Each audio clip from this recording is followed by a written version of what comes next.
तो नमस्कार बलिया, मैं आपका दोस्त पिंटू तलवार।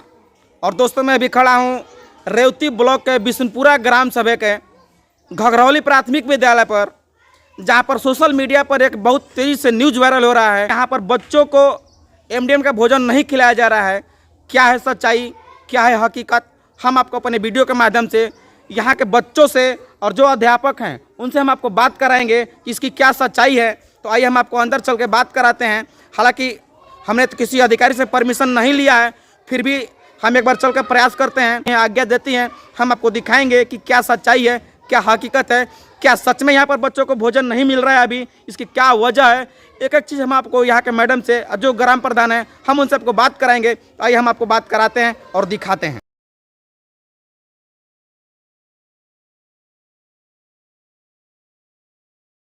नमस्कार साथियों, मैं आपका दोस्त पिंटू तलवार और आज मैं हूँ बिशनपुरा के ग्राम सभा के प्रधान अर्जुन सिंह चौहान के यहाँ, जहाँ पर इनके घघरौली विद्यालय में एमडीएम नहीं मिल रहा है। इन पे हम इनसे बात करेंगे कि क्या वजह है वहाँ पे एमडीएम नहीं मिलने का।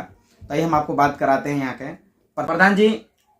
आप एक भाजपा के जिला अध्यक्ष ओबीसी मोर्चा के, और आप बिशनपुरा ग्राम सभा के क्षेत्र के प्रधान भी हैं। और आप ही के क्षेत्र में, चूंकि आप भाजपा के नेता भी हैं, और आप ही के क्षेत्र में आप ही के जो विद्यालय है वो घघरौली, उस प्राथमिक विद्यालय में बच्चों को एमडीएम का भोजन नहीं मिलता है, जबकि सरकार द्वारा, योगी सरकार द्वारा प्रत्येक विद्यालय में एमडीएम का जो भोजन है वो प्रोवाइड कराया जा रहा है, और वहां पर भोजन नहीं मिल रहा है। क्या कहना चाहेंगे इस पे? देखिए, उसमें समस्या ये है कि 24 अक्टूबर को मैंने खंड शिक्षा अधिकारी और बीडीओ महोदय को, दोनों लोगों को पत्र के माध्यम से अवगत कराया कि जो हमारे यहाँ घघरौली का विद्यालय है उसमें प्रधानाध्यापिका द्वारा अनियमितता की जा रही है, उसकी जांच करें और जांच करने के बाद से उस पर नियमतः कार्रवाई करें। तो फिर वहाँ से लेटर आया खंड शिक्षा अधिकारी के यहाँ से, और हमारे पास उनका जो अभिलेख आया, अभिलेख का मैंने परीक्षण कराया जिसमें बहुत सारी अनियमितता पाई गई। ठीक, उसके बाद से वह डीएम साहब को मैंने 10 नवंबर को डीएम साहब को एक पत्र दिया उनके कार्यालय में जाके। वहां से वो बीएसए साहब को निर्देश किए कि आप इसकी जांच करें और जांच करने के बाद नियमतः कार्रवाई करें। फिर वहां बीएसए ने खंड शिक्षा अधिकारी बैरिया पंकज मिश्रा को जांच दिया, और पंकज मिश्रा आया और अपनी सारी जांच रिपोर्ट करके ले गए। ले जाने के बाद से वो लगभग 1 महीना पहले ही जांच रिपोर्ट दे दिया है उन्होंने बीएसए साहब को, लेकिन बीएसए साहब को एकदम फुर्सत नहीं है उस फाइल को देखने के लिए। क्या करें? और जब मैं बीएसए साहब से बात करता हूं तो वो बोलते हैं कि मैं हाई कोर्ट में था प्रधान जी, यहाँ था वहाँ था। और जब भी देखता हूं तो उनका अगला दिन न्यूज होता है आप सभी के माध्यम से, तो जिले में मौजूद है। तो हमें लगता है कहीं ना कहीं बीएसए साहब इसमें संलिप्त है और इस कारण उन पर कार्रवाई नहीं हो रही है। और जिस दिन उन पर कार्रवाई हो जाएगी और जो आय व्यय है उसका ब्यौरा अगर मिल जाता है तो मैं निश्चित रूप से उस दिन साइन करने के लिए तैयार हूँ। प्रधानाध्यापिका से जब बात किया गया तो उनके द्वारा बताया जा रहा है कि पिछले 1 साल से हमारा भुगतान रोका गया है। जो हमारा एमडीएम का हमने बच्चों को खिलाया है वो पिछले 1 साल से हमको नहीं मिला है, जिसकी वजह से हम सक्षम नहीं है खिलाने में। विद्यालय का जो प्रबंध समिति होती है उसका अध्यक्ष प्रधान होता है और उसका सचिव होती है प्रधानाध्यापक या प्रधानाचार्य, लेकिन वो आज तक अपना सचिव के कार्यों का ही निर्वहन नहीं कर पाई है। प्रधान से आके मेरे से साइन तो करा लेती जाती थी, ठीक, लेकिन आज तक ना बिल बाउचर पे, ना कहीं व्यय बाउचर, ना एमडीएम बाउचर, कहाँ क्या है उस पर कहीं किसी तरीके का हस्ताक्षर मेरे द्वारा नहीं किया गया है, ना उन्होंने कभी लाकर कराया है। जिससे साफ स्पष्ट होता है कि उनके मन में कुछ ना कुछ खोट है, जिस कारण वो इस तरह का साइन नहीं कराती हैं और अभिलेख उपस्थित नहीं करा रही हैं। तो क्या जो भी बिल बाउचर होते हैं उस पे आपके भी हस्ताक्षर होने अनिवार्य है? देखिए, बिल बाउचर अगर आप कहीं से जीएसटी वाले बिल बाउचर लेकर आती है, ठीक ना, तो एक चेक निर्गमन जो आपका रजिस्टर होता है और एमडीएम का जो पंजिका होती है उस पे प्रधान का प्रत्येक महीने का सिग्नेचर होता है, या जब भी चेक का निर्गमन होता है उस पे प्रधान का सिग्नेचर होना अनिवार्य होता है। और यह काम करना सचिव का काम होता है, जो प्रधानाध्यापिका उस विद्यालय प्रबंध समिति की सचिव है, लेकिन उन्होंने ऐसा नहीं किया है। और नहीं उनके पास कोई पक्का बिल है, ठीक ना, जिसको हमें लाके संतुष्ट कर सके, दिखा सके कि ये पक्का बिल है सर और इसमें इतना आहरण किया है, इतने बच्चों को खिलाया है। ठीक है प्रधान जी, बहुत ऐसे चीज है जो जहाँ पे पक्का बिल नहीं मिलता है। जहाँ से अगर आप दूध खरीदते हैं तो दूध वाले के पास पक्का बिल नहीं होता है, सब्जी खरीदते तो सब्जी वाले के पास पक्का बिल नहीं होता है,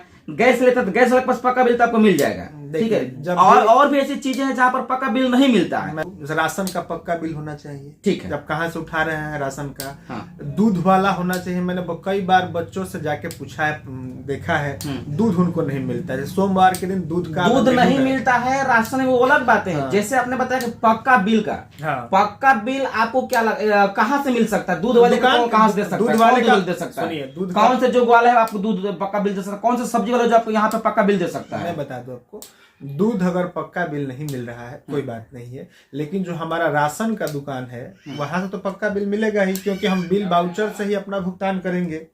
आपके क्षेत्र में 2 और विद्यालय पढ़ते हैं। हाँ। एक कुआंपीपर में पड़ता है, एक आपका ये बिशुनपुरा रेलवे स्टेशन के सामने पड़ता है। हाँ। क्या यहाँ पे पक्का बिल आपको मिलता है? हाँ बिल्कुल, वो हमेशा समय से लाके हमें दिखाते हैं लोग, एक एक चीज का दस्तावेज रखते हैं और दिखाते हैं कि प्रधान जी इस महीने इतने बच्चे थे। और मैं अचानक औचक जाके निरीक्षण भी करता हूँ। आपको बिरले ही ऐसा कोई प्रधान मिलेगा जो खुद ही चाक डस्टर उठा के क्लास में पढ़ाने भी चला जाता है। जिस दिन अध्यापक वहाँ प्रिंसिपल लोग का फोन आता है घर वो बिशुनपुरा और कुआंपुर से कि सर आज एक स्टाफ छुट्टी पे है, तो मेरे पास टाइम होता है तो मैं जाके चाक डस्टर उठा के भी पढ़ाने लगता हूँ। तो कभी आपने जो यह विद्यालय है आपका हनुमान जी के पास, कभी इस विद्यालय के जो अध्यापिका है कभी इनसे आपने कहा नहीं कि अगर आपको वो बिल नहीं मिल पा रहा है तो आप उस दुकान से जाकर वहां पे सामान लिया कीजिए? देखिए ये उनकी ड्यूटी है, ठीक ना, ये उनको सोचना चाहिए कि जब हम भुगतान करा रहे हैं तो हमको कैसे कराना है और क्या करना है। स्पष्ट क्लियरिटी रहना चाहिए क्या करना है क्या नहीं करना है। और मगर जिस दिन हमें देखिए 4 साल प्रधानी को हो गया, ठीक ना, उसमें मैं लगभग 3-3.5 सालों तक मैंने आंख बंद करके बिना किसी जांच पड़ताल के, मुझे विश्वास तो मैं साइन करता गया, ठीक ना। लेकिन बच्चों के गार्जियन से अभिभावक से शिकायत मिल रही थी कि प्रधान जी भोजन की क्वालिटी ठीक नहीं है, इसके बाद से जो किसी मेनू के हिसाब से भोजन नहीं मिलता है। फिर कभी शिकायत मिली कि दूध नहीं मिल पा रहा है, जैसे कि नियमतः है जिस दिन दूध नहीं का डेट होता है, अगर उस दिन दूध अगर आप नहीं दे पाते हैं तो अगले दिन आपको दूध देना होता है, ठीक ना। लेकिन वो ऐसा भी नहीं होता है। मान ली दूध का सोमवार को दिन ठीक है और सोमवार को विद्यालय बंद है, तो अब मंगलवार को आपको अवश्य दूध बच्चों को देना है। उस तरह से फल के लिए भी है, ठीक ना।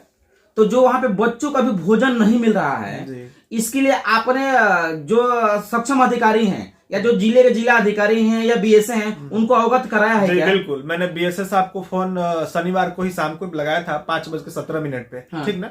बीएसए साहब का फोन 5:01 पे मैं फोन लगाया था, फिर उनको 5:17 पे बीएसए साहब का फोन आया था रिटर्न, और उन्होंने कहा कि मैं देखिए हाईकोर्ट में व्यस्त था। मैं बोला कि सर कोई पॉलिटिकल प्रेशर हो तो बताइए, कि हो सकता है कि कोई पॉलिटिकल प्रेशर होगा आपके ऊपर कि आप कार्रवाई नहीं कर पा रहे हैं या कोई अन्य बात हो तो मुझे स्पष्ट बताइए।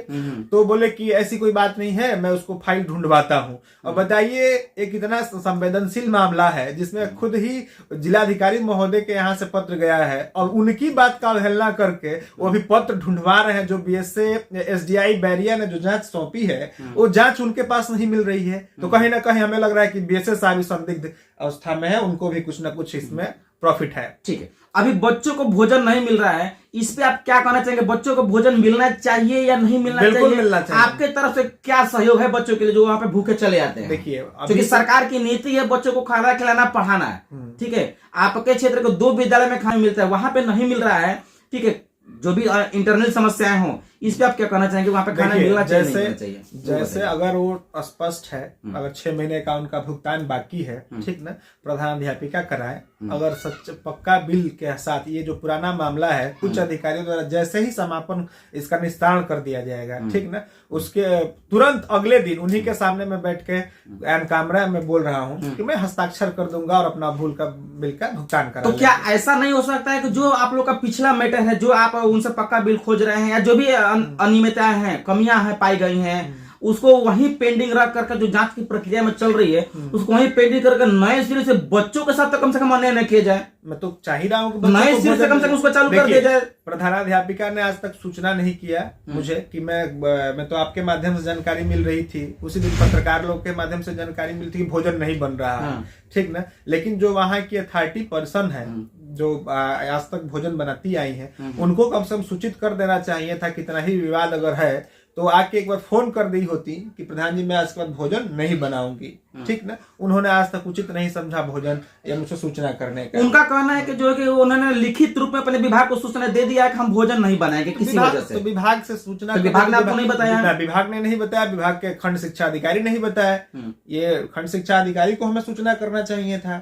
इस वीडियो के माध्यम से आप क्या संदेश देना चाहते हैं बच्चों के लिए? देखिए, बच्चों के साथ मैं हमेशा खड़ा हूं, ठीक ना। और ये देखिए, इसका मूल अगर कहीं ना कहीं देखा जाए तो हार्ट कुक है इसका मूल, ठीक ना। प्रधानाध्यापिका का कहना था कि मैं आंगनबाड़ी के बच्चों को नहीं खिलाऊंगी, ठीक ना।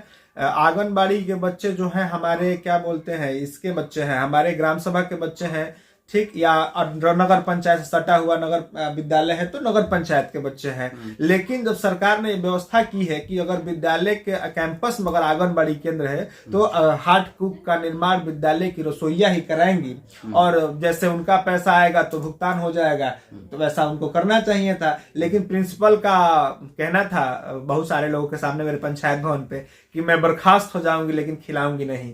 तो ठीक है, तो कहीं ना कहीं ये आप दोनों लोगों के ईगो का मैटर फंस गया है। ईगो नहीं है, ईगो नहीं। प्रिंसिपल से किस बात का ईगो मेरा? प्रिंसिपल से किस बात का ईगो? हालांकि वो कभी भी आपकी भाई पत्रकारों या कहीं भी वो आपकी बुराइयां नहीं करती हैं। तो मैं कहा उनकी बुराई कर रहा हूं? मैं तो कह रहा हूं कि अगर इतना ही ईमानदार कभी भी वो नहीं करती हैं कि आप कभी किसी कार्य में हस्तक्षेप किए हैं, कभी आलंगा डाला, कभी वो नहीं करती। तीनों प्रिंसिपल कह दे कि प्रधान ने अगर एक सिक्के का भी कभी डिमांड किया हो या कभी कुछ कहा हो, इस चीज का तो वो नहीं बताते कि आप डिमांड करते हैं, कहीं से भी आप डिमांड करते हैं। मैं बस ये चाहता हूँ, देखिए मैं बस ये चाहता हूँ कि हमारे बच्चे हैं, शिक्षा अच्छी मिले, उनको भोजन अच्छा मिले, और जो सरकार की जो नीति है उसको लागू अच्छे से किया जाए। मैं बस ये चाहता हूँ। तो क्या इस बात को अगर यहाँ के जो बीएसए हैं या जो भी टीमें हैं, सक्षम अधिकारी हैं जिले के, अगर उनके द्वारा नहीं सुनी जाती है तो इस बात को आप कहाँ तक लेकर जाएंगे? अगर मैं थोड़ा सा समय अभाव के कारण मैं बीएसए साहब को बोला कि अगर सक्षम है आप तो कहे मैं माननीय मंत्री जी से मिल लेता हूँ,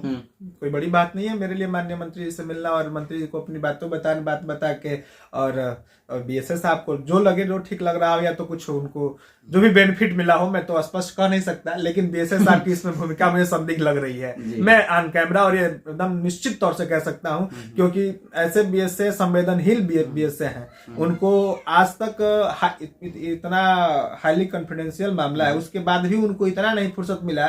जब देखिए हाई कोर्ट, लेकिन अगले दिन फिर मैं अखबार देखता हूं तो उनका कार्यक्रम जिले में होता है। तो प्रधान जी, जैसे कि आप एक सरकारी अधिकारी पर और भी जिले के बड़े अधिकारी पर इस तरीके का आप आरोप लगा रहे हैं, बिल्कुल, क्या है ये? बिल्कुल हमें, क्योंकि मैंने बीएसए साहब से कई बार 20 बार मैं फोन कर चुका हूं, बस प्रधान जी मैं इस पे कार्रवाई करता हूं, बिल्कुल कार्रवाई होगी, ऐसा होगा, और केवल कह के चुप हो जाते हैं वो।